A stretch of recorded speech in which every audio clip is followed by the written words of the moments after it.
ফের ট্রেন দুর্ঘটনা। গত 2 মাসে 3 বারে ট্রেন দুর্ঘটনাগ্রস্ত হাওড়া থেকে মুম্বাইমুখী এক্সপ্রেস ট্রেন, ঝাড়খণ্ডের চক্রধরপুরে বেলাইন হাওড়া সিএসএমটি এক্সপ্রেস, রাজাখার সাওয়ান ও বারাবাম্বু রেল স্টেশনের মধ্যেই দুর্ঘটনায় 5 থেকে 6 জন আহত হয়েছেন বলেই খবর।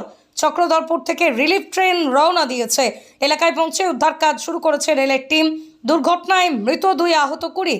খবর সংবাদ সংস্থা পিটিআই সূত্রের খবর, আগে বেলাইন হওয়া একটি মালগাড়ি কয়েকটি বগি রেল লাইনের উপর পড়েছিল।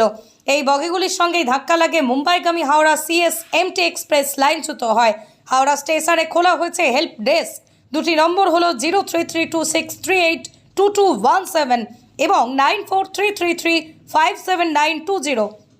দুর্ঘটনার তীব্রতা এতটাই ছিল যে 18টি কামরা লাইনচ্যুত হয়ে যায়। প্রাথমিকভাবে স্থানীয়রাই উদ্ধার কাজে এগিয়ে আসে। ঠিক কী কারণে দুর্ঘটনা ঘটল খতিয়ে দেখা হচ্ছে। ষড়যন্ত্র তত্ত্বকে সামনে রেখে উত্তরপ্রদেশের গোন্ডায় ট্রেন দুর্ঘটনার তদন্ত শুরু করল উত্তরপ্রদেশের এটিএস। এমনই খবর সূত্রের।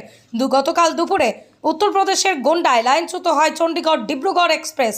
10টি কামরা লাইনচ্যুত হয়ে মৃত্যু হয় 3 জনের, আহত হন 33 জন। গতকালই রেল সূত্রে দাবি করা হয়, ট্রেন লাইনচ্যুত হওয়ার ঠিক আগে বিস্ফোরণের আওয়াজ শুনতে পেয়েছিলেন লোকো পাইলট। একই অভিজ্ঞতার কথা জানান লাইনচ্যুত ট্রেনের একাধিক যাত্রী। সেই মতোই ষড়যন্ত্রের সম্ভাবনাকে সামনে রেখেই তদন্ত শুরু করেছে উত্তরপ্রদেশ এটিএস।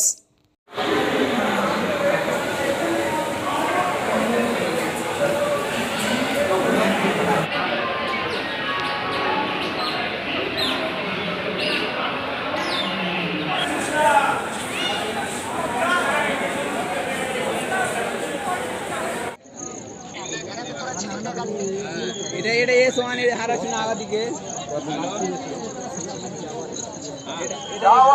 ফটো পছন্দ করব ভাই চলে যাব চড়ি যেছি পুরো ভাই।